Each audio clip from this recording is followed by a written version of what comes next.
आयुर्वेद हे शास्त्र काही मॅनमेड नाहीये, म्हणजे ह्युमन बिंगने बनवलेलं नाहीये. ते आलेलं आहे समुद्र मंथन जेव्हा झालं होतं तेव्हा, जेव्हा धन्वंतरी तिथून आले त्यांनी ते आयुर्वेद हे पूर्ण पृथ्वीवर मनुष्याच्या आयुष्यासाठी हेल्दी ठेवण्यासाठी. आयुर्वेद म्हणजे अगदीच प्राचीन. हा, प्राचीन म्हणजे ते असं म्हणू की आपल्या जीवनाला स्वस्थ ठेवण्यासाठी, म्हणजे हेल्दी ठेवण्यासाठी तो एक 50% जो भाग आहे तो आपल्या सर्वांसाठीच. आयुर्वेद सगळ्यांनाच माहिती पाहिजे. आयुर्वेद आणि योगाच्या ट्रीटमेंट बद्दल लोकांच्या मनात पटकन कॉन्फिडन्स येत नाही. कॉन्फिडन्स येत नाही. हो.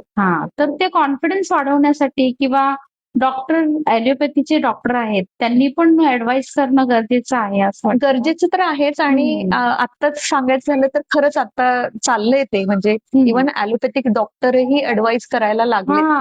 सो एक पॉझिटिव्ह चेंज ह्या काही कपल ऑफ इयर्स मध्ये झालेला आहे.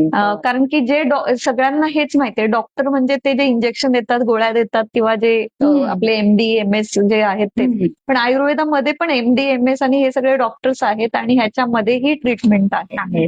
सो हे सगळ्यांना कळलं पाहिजे की आपल्याला अवेअरनेस पाहिजे आणि आपल्याला त्या पर्टिक्युलर म्हणजे डॉक्टरकडे जाऊन, दोन्ही डॉक्टरकडे, आणि समन्वय साधण्याचं काम तर पेशंटच आहे. अगदी मी आता तेच म्हणणार होती. पेशंटच्या मनातही हा प्रश्न यायला पाहिजे की मी ह्या गोष्टींचा पण विचार करायला हवा. तर खूप सारे काय होतं की आपण मीडियामध्ये पण बघतो, कोण ॲलोपॅथिक डॉक्टर आयुर्वेद डॉक्टरला दोष देतो, आयुर्वेद डॉक्टर हा संघर्ष सुरूच आहे म्हणजे आयुर्वेद आणि ॲलोपॅथीचा. सो मला वाटतं ब्लेम गेम खेळण्यापेक्षा let's help people through our expertise. म्हणजे प्रत्येक सायन्स आणि प्रत्येक पॅथी ही आपल्यामध्ये मास्टर आहे. तर एकमेकांना फक्त म्हणजे आपण लोकांना हेल्प करू शकू आपल्या